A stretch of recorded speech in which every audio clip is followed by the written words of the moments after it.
sih yang bisa buat orang bunuh diri? Secara kejiwaan loh ya. Sebenarnya sih ketika manusia tuh kehilangan harapan. Gitu ya.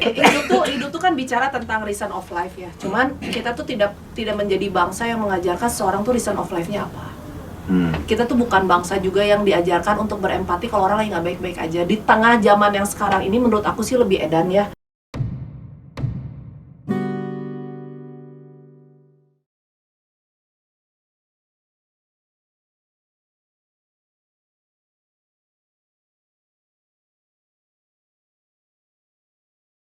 Itu kan 10 September yang lalu sebetulnya Iya, hari pencegahan bunuh diri sedunia ya. Jadi nggak apa-apa lah kita tayangkan sekarang.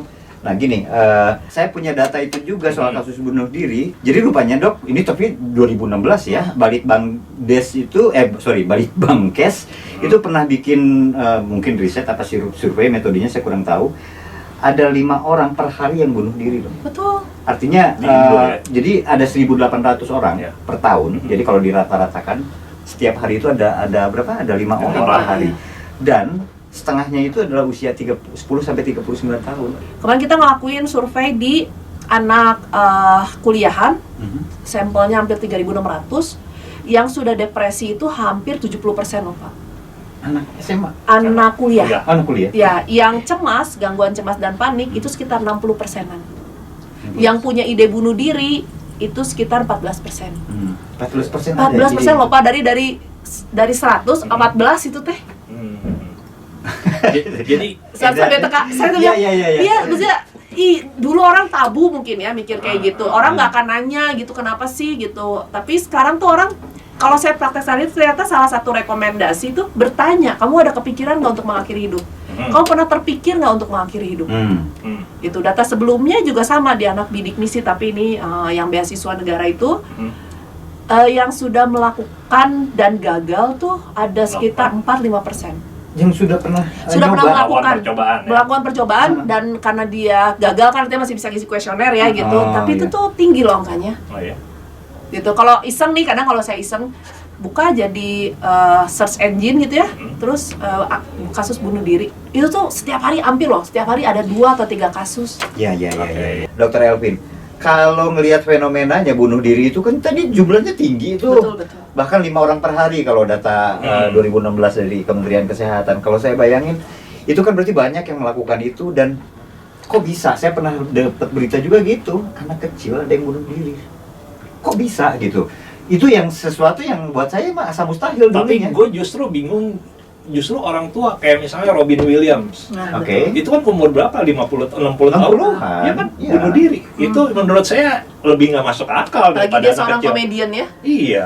Ya, Oke, artinya kan pertanyaannya mungkin bisa lebih umum ya. Apa sih yang bisa buat orang bunuh diri? Secara kejiwaan loh ya, secara mental. Sebenarnya sih ketika manusia tuh kehilangan harapan. Gitu ya? Yes, laksa bisa. Wah, mau diedit ya. Tenang, mau diedit. Mau di echoing. Sebenarnya sih hidup tuh kan bicara tentang reason of life ya. Cuman kita tuh tidak menjadi bangsa yang mengajarkan seseorang tuh reason of life-nya apa. Kita tuh bukan bangsa juga yang diajarkan untuk berempati kalau orang lagi nggak baik-baik aja. Di tengah zaman yang sekarang ini menurut aku sih lebih edan ya. Dimana si culture-nya itu bukan lagi bicara ayo kita sama-sama menang, sama-sama happy, tapi lebih baik lu mati juga nggak apa-apa, penting gue happy. Oke. Gitu. Kalau Prof Jacob ya, itu tuh dia bilang bangsa kita tuh aslinya sebenarnya bangsa seorang petani dan peladang. Yang artinya memang kerjanya apa-apa tuh guyup. Tapi karena westernnya masuk, akhirnya si culture itu menjadi culture pembunuh. Kalau lu nggak mati, gue nggak makan. Gitu. Makanya perubahan culture ini tuh sangat mengganggu banget. Sebenarnya kalau buat saya sebagai seorang spesialis jiwa nih, bisa tuh sangat mengganggu karena banyak sekali masalah depresi dan cemas yang menjadi akar mula jadi bunuh diri ini munculnya dari persaingan yang nggak sehat. Orang yang seharusnya berkarya bisa bareng-bareng sekarang jadi saling bunuh-membunuh, sikut-menyikut, step on your back tuh kayaknya udah hal yang biasa lah sekarang tuh. Ya itu kan dari 2 abad lalu Emil Durkheim udah punya teori soal itu. Betul, makanya dia bunuh diri karena antara kohesi sosial dan yang regulasi sosial. Tapi buat saya itu teori-teori lama tuh bagus loh. Tapi buat saya itu bukannya berlaku untuk orang dewasa. gini lah, bayangin pertanyaan saya tadi di awal, itu anak kecil punya Anak kecil konsepsi kan itu. juga berinteraksi secara sosial. Iya. Emang ada persaingan di antara anak kecil misalnya? Oh iya. Coba kalau dilihat Bully, alasannya, misalnya. nggak punya handphone. Oke. Bullying sekarang tuh lebih ngeri loh. Zaman saya mungkin bullying cuma si hidung pesek, si mata petet, meren cuman gitu aja ya. Si Walaupun ganteng gitu, si ganteng aja dibully. nggak pet ya. Aduh. Ya, maksudnya, isu-isu gitu tuh kan isu-isu zaman kita ya. Kalau sekarang coba dengan cyberbullying, itu kan ngeri banget. Lebih ini ya. Iya, orang dibunuh loh itu tuh, dibunuh secara eksistensialism, dibunuh. Iya, iya. Pembunuhan sekarang kan pembunuhan eksistensialism. Orang tidak boleh eksis lagi. Gitu. Terus yang kedua adalah Atau misalnya fenomena ini ya, cancel culture ya. cancel culture yang di Korea kan. Iya. Iya. Pokoknya mah di ban aja dia lah udah. Ya Nggak eksis aja. seakan manusia teh nggak boleh punya rasa, nggak boleh punya titik salah kan gitu. Iya, harus Akhirnya perfect, ya. akhirnya semua yang dibuat adalah orang tuh harus sempurna, orang tuh nggak boleh ada cacat, kalau ada kesalahan tuh memalukan, kalau ada kegagalan itu adalah kehinaan. Sehingga akhirnya kalau itu ditekankan dari awal, akhirnya ya konsep itulah yang ada di otak dia. Ada perubahan tren nggak sih, Dok? Kalau misalnya dulu itu orang-orang yang melakukan bunuh diri itu orang-orang yang susah secara ekonomi gitu ya. Kalau sekarang justru yang sebenarnya mereka nggak susah-susah. Sebenarnya yang kalau yang susah secara ekonomi mungkin lebih tangguh kali ya, asal nggak kena pinjol. Mungkin pinjol tuh nggak tahan kan terornya, keluarga jadi ikut, dan dia jadi lebih merasa bersalah karena keluarganya jadi ikut semua kan gitu. Tapi mostly kalau hidupnya susah kita jarang lah gitu ya, kecuali misalnya kalau beberapa berita yang saya ikutin kan saya sering tuh cari di search engine tuh bunuh diri tuh biasanya kalau udah tuh hidupnya susah tiba-tiba ditinggalin sama istrinya. Itu maksudnya artinya kan kita bicara tentang tadi mungkin kohesi kelekatan karena dia merasa gak susah, kebetulan ada nih yang bisa rely on, tiba-tiba si tiangnya pergi, aing yang sah gitu mana nggak ada artinya saya meninggal juga gitu. Nah biasanya kalimatnya kan kayak gitu. Nah tapi kalau misalnya dia punya pasangan gitu sih sebenarnya nggak, kalau dibedakan yang kaya dengan yang miskin ada perbedaan nggak? Kalau yang ada lebih sukses tuh sih? mungkin sekarang jadi lebih banyak terekspos ya Pak, tapi alasan untuk menjadi depresinya tuh jauh lebih banyak. Orang yang kaya tuh jadi miskin aja stres Pak, orang yang miskin udah nggak tahu mau kemana lagi kali. Nah, tapi kan Dikau tadi bilang gitu, dulu masyarakat Indonesia adalah masyarakat agraris, gotong royong dan seterusnya, kemudian datang ke budaya Betul. barat gitu ya. Artinya kemudian ada dong. Harusnya sih angka pasti lebih naik iya. Kalau kita lihat dari angka sebelum Covid, sesudah Covid, sama waktu Covid angkanya juga sangat signifikan. Dengan alasan-alasannya juga kan, kalau kita lihat tuh si alasannya masalah ekonomi, atau masalah-masalah persaingan, masalah-masalah tiba-tiba jadi bangkrut dan dia tidak siap lagi kan. Isu-isunya tuh isu-isu materialistik kalau bisa dilihat. Jarang lah ya kalau misalnya yang isu-isunya sosial tuh bullying hebat yang saya pernah ngalamin tuh itu. Ya kayak Suli yang artis Korea. Betul. Dan itu banyak kan kok dia bukan Suli. orang susah secara ekonomi Betul, kan. secara Atau muka ya juga Robin jelek-jelek Williams deh. tadi lah, Robin Williams gitu. Secara muka kita jelek-jelek teh, meren gitu kan. Iya. Dibanding kita. Tapi itu tuh banyak loh. Bener saya sampai suka bilang, kadang kalau kita nggak pernah di posisi depresi, kita nggak pernah di posisi mau melakukan itu, kita tuh tidak bisa mengerti kenapa kamu harus melakukan bunuh diri. Kayak orang tuh kan selalu, ngapain sih lu bunuh diri? Lu tuh punya segalanya, apalagi yang mau lu apalagi yang kurang dari hidup lu, kita tuh menakarkan dari luar. Orang nggak paham ya karena ngukurnya dari diri sendiri ya. Benar. Karena kita melihatnya dari kacamata kita. Iya. Tapi kita nggak tahu loh apa yang dihadapin orang ini dari kecil sampai besar tuh seperti apa. Itu saya banyak banget pasien mungkin yang sekarang yang suicidal cukup banyak, tapi berangkat mulanya tuh kan dari self harm. Jadi mungkin boleh nih teman-teman kalau misalnya melihat anaknya sering pakai tangan-tangan panjang gitu. Yang muslim nih lebih susah karena kan tangannya panjang semua. Kalau kayak saya mau self harm di mana ya paling di area tubuh dalam. Tapi kalau di tangan tuh kan ketutupan. Bisa ketutupin kayak gini. Iya, kelihatannya pas lagi wudhu tuh biasanya. Nah, itu tuh banyak banget anak-anak remaja sekarang melakukan itu. Pertama dieksklusi dari sosialnya. Dieksklusi karena tampilannya tomboy, dibilang lesbian. Dijauhin ya. Iya, karena laki-laki rada cantik mungkin ya, rapi dan segala macam dibilangnya gay. Padahal mungkin nggak dikonfirmasi, tiba-tiba jadi gosip satu sekolah. Terus gurunya manggil, bener nggak gini-gini, orang tuanya dipanggil, orang tuanya kan cemas meren ya, wah ceramah di rumah. Padahal anaknya teh itu orang mah normal gitu misalnya. Normal juga konsepnya juga kan orang nggak tahu normal bener atau enggak juga kan ada rentang. Dan sekarang kan semuanya kamu malu-maluin orang tua, kamu ini nggak membahagiakan, kamu tuh tidak bisa diandalkan. Akhirnya ya anak jeprut meren. Ini boleh dijawab boleh nggak dok? Selama Paling praktik, nggak aja deh kayaknya. Soalnya ada pilihan, jarang-jarang. selama praktik ya, adakah pasien dokter Elvin yang akhirnya memutuskan untuk bunuh diri dan berhasil? Ada Pak, Ada. ada. Makanya boleh dijawab boleh nggak ya? Ada. Saya juga harus mempertimbangkan sisi emosionalmu. Yes. Kan? Nanti aku nangis lagi di sini. Iya, Dari tadi iya. nggak coplok. Terus Tapi nangis. ada ya, dok ya? Ada, dan itu sampai sekarang masih traumatized gitu ya, karena aku masih inget banget tahap-tahapannya gitu, terus ketemu. Padahal dia berobat ya? Dia berobat loh, Dan cuman dia melakukan, artinya kan gini, sebentar ya dok, teman-teman kan kami selalu menyarankan saat terjadi sesuatu gangguan atau apapun, datanglah ke profesional, Iya. kan gitu.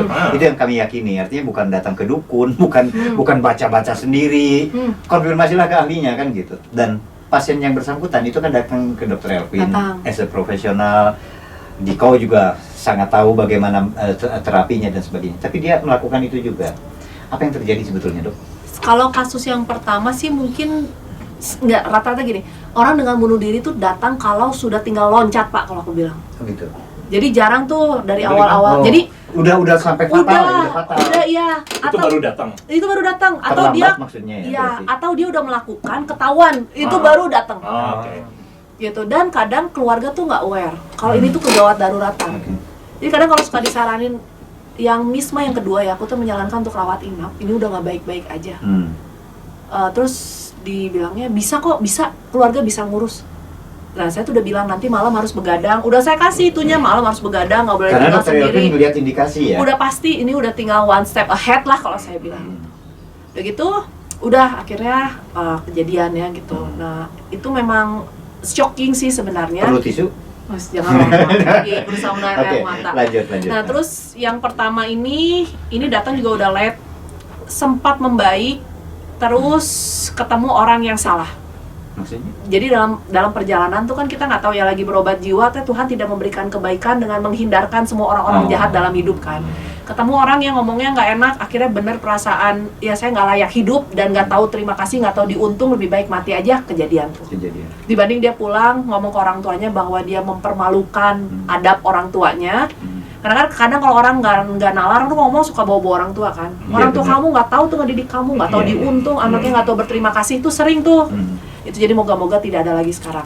Nah, kalau yang ketiga sih ini masalah kuliah. Dia nggak bisa kuliah kalau nggak ngambil beasiswa dari satu company dan harus ngambilnya itu lagi. Dan dia nggak suka. Dia sudah coba advokasi untuk pindah jurusan, nggak dikasih. Dikasih. Nah, terus udah gitu Akhirnya dia memaksakan diri ya. betul, akhirnya dia karena ingin nebus uang beasiswa dari company itu, dia sambil cari sampingan mati-matian, mungkin fisiknya capek, emosionalnya capek dan tidak berobat. Akhirnya kejadian juga. Itu percobaan yang ke-9. Yang ke-9. Jadi memang sudah 1 kronik. sampai 8 dia udah coba ya. Betul. Sebetulnya dan gagal terus. Nah, dok, belajar dari situ biar kami semua yang awam ini jadi makin tahu. Itu kan dia datang ke profesional, datang ke ini. Catatan yang saya lihat tadi berarti jangan sampai terlambat kan?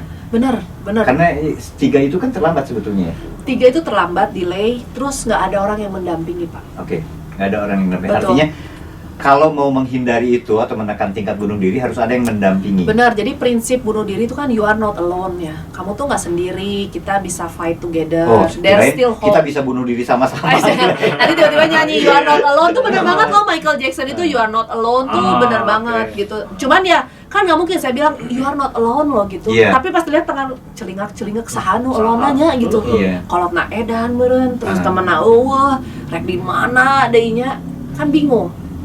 Gitu. Dan BPJS nggak cover loh Pak. Alhamdulillah loh. Ya nggak cover loh bunuh diri karena dianggap ini penyakit yang dibuat-buat sendiri. Nah, dok, suicidal tendencies itu atau kecenderungan bunuh diri itu dia masuk diagnosis gangguan jiwa tersendiri nggak sih? Dia tuh kan perjalanan Atau perjalanan penyakit dari loh Pak. depresi. Makanya aku tuh kesel menjelaskan kalau jadi emosi lagi ya dari tadi syahdu terus meledak lagi. Si self harm sama dengan adiksi, sama dengan bunuh diri itu tuh kan perjalanan penyakit. Awalnya dia dari Dari depresi. pakai benzo pertama dari cemas kan, Oke. ya kan, pakai mungkin awal-awal pakai misalnya pakai sabu pengen semangat kerjanya karena dia udah depresi, pas dikasih temennya pakai itu kemudian jadi energetik. Oke. Karena dia sebenarnya perjalanan penyakit loh. Nggak ujug-ujug ya. Ya siapa yang mau Pak kalau hidup kita baik-baik aja juga nggak akan ada yang kepikiran mau mati. Kalau bisa juga umurnya sampai berhentinya dunia ini kali ya. 1000 tahun lagi lah gitu mau ya. boga duit meren, hayang nama dunia hilang aku hilang gitu kan. Coba kalau hidupnya baik-baik aja siapa sih yang mau? Gitu. Tapi kan kalau hidupnya udah nggak baik-baik aja, meren kita lihat juga bullyingnya dari SD sampai kuliah, dia ngelewatin itu sendiri, nggak ada support system, nggak teh secara ekonomi buruk, nggak teh sandwich generation, kurang lengkap apa hidupnya coba. Iya. Terus dapat beasiswa pemerintah mungkin dengan uangnya cuma 700.000 sebulan, tapi harus dikirim sebagian ke keluarganya. Itu Ya, yang saya Tapi dok, temuin. itu linear nggak sih? Ya perjalanan itu linear nggak sih? Apakah kemudian yang tingkat paling parahnya itu bunuh diri? Betul. Gitu. Dia dari stres, depresi sampai bunuh diri itu linear nggak? Atau sebenarnya dia nggak gitu Sebenarnya juga? kalau Nggak harus ngalamin beberapa fase. Iya. misalnya. bisa kok tergantung stresornya kan Pak. Dia Oh. mengalaminya apa? Berat nggak buat dia? Oke. Misalnya kalau buat Bapak putus cinta langsung kayak the end of the world, buat aku putus cinta teh deui. Tiap orang tuh punya Beda. iya, Punya punya beda-beda respons yang ya, berbeda. punya kapasitas mental beda-beda. Oke. Jadi jangan dibandingkan, kamu mah kayak gini aja mau bunuh diri, kamu mah kayak gini aja self-harm. Kan beda, Bray, awalnya Heeh. gitu. Cuman kalimat-kalimat yang nggak empati itu kan bikin orang jadi beneran melakukan. Karena oh iya memang saya ternyata tidak tangguh ya. Iya. Karena saya memang nggak layak hidup juga nyusahin orang. Sementara kalimat itu dia sering dengerin dari kecil sampai besar. Iya. Ya bahkan yang sering saya nggak tahu ini memperburuk situasi nggak sih dok? Kalau misalnya kan sering tuh orang cuma ngungkapin hal-hal yang klise aja ya, nasihat-nasihat yang klise kan.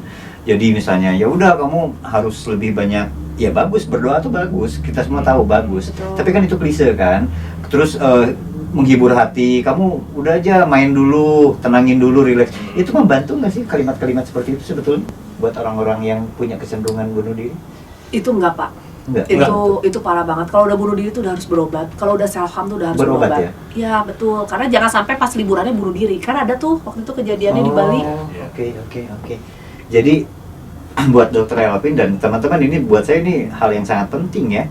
Jadi kalau sudah, jadi jangan main-main ya dengan yang namanya apa? Kalau ada orang sampai tercetus bilang pengen Bener. bunuh diri, Lebih baik overreacting. Kalau aku bilang bawa aja ke RSJ. langsung Masukin gitu aja ya. ke IGD langsung. gitu. Jadi penanganannya langsung medis aja ya. Betul, karena kita nggak tahu bilang, cobain aja siapa tahu lu mah cuma ngarang-ngarang tiba-tiba jeger bener kan orang liar. Iya. Karena kan kita suka menyepelekan ya, orangnya kelihatan baik-baik aja, orangnya humoris. Coba kalau misalnya ya kayak saya nyaplak gitu, ngomong orang juga hayang paeh. Lebay lu mah nggak mungkin kan gitu. Biasa juga baik-baik aja, pas kejadian bener kan shock. Dan ada ya kasus-kasus kayak gitu kan Banyak, ada kan. Jadi banyak, yang Bapak. yang awalnya dari bercandaan orang anggapnya bohong ini mah. Tapi makanya saya pernah dengar ungkapan gitu, Pak. Gimana?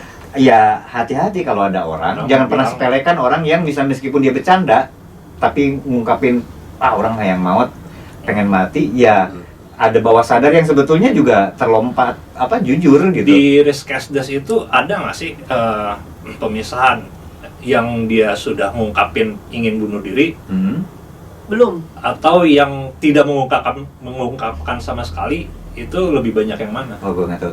Itu belum Nggak ada yang nggak sedetail itu. Karena ya? isu ini juga kan masih stigmatize ya. Coba kita ngomong mau bunuh diri lamun diceramahana meureun Nah itu dia. gitu. Jadi ya Kan karena Padahal ini ya harus gua diobrolin gitu. punya Penting. pengalaman ya. Nah, jadi ada nih sepupu saya gitu, dia tinggal di rumah keluarga kami gitu ya. Dia dari satu kota lah, dari luar kota gitu, cari kerja di Jakarta. Terus kemudian diterima, kemudian diputus kontraknya gitu. Dia kemudian jadi murung gitu akhirnya pengen pulang gitu, pengen pulang ke rumahnya di Jawa sana.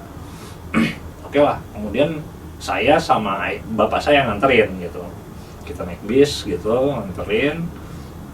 Nah terus udah mau dekat sampai rumahnya, kan kami naik becak nih gitu, saya sendiri, si sepupu saya sama bapak saya.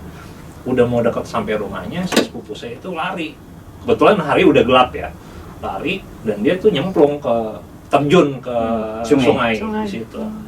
dia nggak bilang sama sekali bahwa dia dari tingkah lakunya tahu ya dia udah ada depresi, sesuatunya gitu. Tapi kan dia nggak ngomong saya sudah tidak berguna lagi hidup di dunia ini gitu.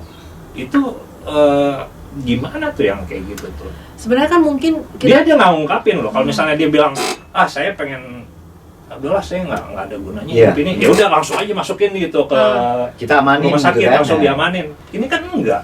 sebenarnya kalau udah bicara tentang depresi itu tuh tinggal one step ahead sih sebenarnya, karena isu orang dengan bunuh diri tuh yang paling sering kan hopeless, merasa tidak punya harapan. Satu lagi helpless, udah nggak bisa ditolong. Dan kita lupa kadang ada satu lagi tuh perasaan malu hebat. Nah, Aib, ya jadi merasa tidak berguna, tidak berdaya. Jadi ketika dia mengalami kegagalan, ya kita nggak tahu apa yang ditanamkan orang tua ini terhadap anak ketika gagal kan. Apakah ini adalah kebodohan kamu, ataukah ini adalah hal yang memalukan orang tua, atau ini adalah momen yang memang di-cheer up sama orang tua karena mama malah seneng kamu gagal jadi kamu belajar. Ya sementara ada orang tua yang masa kayak gini aja nggak bisa sih gitu. Jadi kita nggak pernah tahu, makanya saya kadang suka menggali bagaimana orang tua kamu merespon keberhasilan dan kegagalan kamu. Semakin orang tua bisa mengapresiasi kegagalan anak sebagai hal yang normal, itu tuh anaknya smooth aja, depresi juga nggak akan sampai bunuh diri, Pak. Tapi kalau orang tuanya yang kritikal, yang anaknya tuh kasarnya nggak boleh salah, harus perfect lah. Iya, yang orang tuanya perfeksionis, tuh anak-anaknya lebih gampang ringkih lah kalau aku bilang. Karena dia merasa kegagalan ini adalah hal yang sangat memalukan buat hidup dia. Iya, pertanyaan saya kemudian, karena nggak semua orang yang mau bunuh diri itu ngomong. Betul. Kadang jadi silent. yang harus dilakukan sebenarnya bukan oleh si calon pelaku ini dong, justru harusnya sama keluarganya, orang sekitarnya. Orang sekitarnya yang jadi aware ketika sudah ada perubahan perilaku. Kan dia lebih banyak diam nih. Misalnya dia tadinya sering ngumpul di ruang keluarga, sekarang lebih banyak di kamar. Terus dia tadinya sering ceria, diajak ngobrol bisa, sekarang lebih banyak diam dan murung. Atau gini, dalam rangka hari pencegahan bunuh diri sedunia, saya pengen ngomong gini, yang harus bertanggung jawab adalah kita Keluarga, sebagai betul. bukan keluarga, semua orang gitu, semua orang. Betul. Janganlah lu ngebully orang lain gitu, janganlah lu nyela-nyela, karena kan dari situ kan kebanyakan. Betul, itu kalau udah ideal banget lah ya. Kok jangan ideal banget gimana? Ya dunia yang utopia yang semua orang bisa menghargai orang lain itu kan itu ideal pisan, Pak. Oh iya, tapi kan ini ajakan gitu, Harusnya ajakan bisa tahunan. ya, siapa yang minimal. Minimal Stop bullying lah iya, gitu ya. minimal kan ketika kamu merasa punya power yang lebih, bukan berarti kamu punya hak untuk mencela yang lain kan, itu sebenarnya. Ya, gue sih bilang bahwa ya ada orang yang bunuh diri itu orang-orang sekitar dia yang keliru, gitu kalau menurut gue. Kalau Lingkungan sosial atau orang-orang sekitar dia? bisa sosial, bisa ya kalau apalagi kalau sosial ya, kalau ngelihat kayak gitu kan, misalnya siapa sih yang nggak mau perfect, tapi kan tata nilai mengharuskan kita seolah-olah perfect. Betul. Gitu kan, dapat pembagian rapot lagi kecil misalnya, kalau ada angka merahnya habis dibully, habis dianggap bodoh kayak gitu kan. Ya artinya sebetulnya bukan kesalahan orang yang bunuh diri, sekitar yang salah kalau buat gue gitu. Sosial kan. Iya. Benar, makanya menguatkan empowerment sosial untuk lebih berempati sama orang, untuk lebih sharing kindness itu kan hal yang baik. Dan lo tau gak sepupu gue yang sukses tadi itu, dia itu di KTP-nya itu ada ET, ekstapol. Oke. Gitu. Ya kan artinya ada Jadi sekitar struktural sistem, gitu iya. kan. Ada sistem, dan apalagi kalau udah masuk struktur kan. Ya kebayang kan negara ini, ya bukan, gue sih nggak pengen bilang negara ini aja kan, bukannya Jepang juga tingkat bunuh diri tinggi kan? Karena stresor kerja. Stresor di sana. Betul. Korea juga kan dengan industri Dengan yang cancel luar biasa. culture yang luar biasa, dengan pokoknya segala sesuatu kalau sudah diarahkan ke kesempurnaan tuh rentan banget. Rentan ya. Jadi terimalah bahwa kita memang hidup di dunia yang nggak ideal kan. Betul, dan menerimalah bahwa kita bukan manusia yang sempurna juga. Baik Mama Dede, terima kasih banyak. banyak. Gila ya terakhirnya, jadi banyak perenungan gini ya, ada dari ngomel-ngomel. Itu tapi aku mau mengadvokasi, pokoknya BPJS harus BPJS cover dong. Pokoknya ini adalah bagian loh dari perjalanan penyakit. Apapun Orang penyakit BPJS harus cover ya. akan bayar pajak orangnya. Iya, makanya. Ya gitu kan, daripada buat terjadi. Maksudnya gini, negara tuh kan harus hadir karena mau nggak mau kita berumah di negara kalau aku bilang gitu, dan kita pun melaksanakan hak kita sebagai kewajiban kita sebagai warga negara yang taat hukum dan perpajakan gitu kan. Artinya kan kalau misalnya pajak kita menjadi berkah buat orang lain tuh kan akan suatu hal yang menyenangkan gitu kan. Dan semoga isu-isu yang kayak gini tuh bukan dijadikan isu-isu buat tahun politik aja. Oke. Gitu. Ya, Pak Jokowi dengerin ya. Dengarkan ya ini. Aduh. Coba Bu Puan itu tolong dengarkan. Ya Bu Puan juga ya. Oke, Pat, kayaknya cukup dulu ya.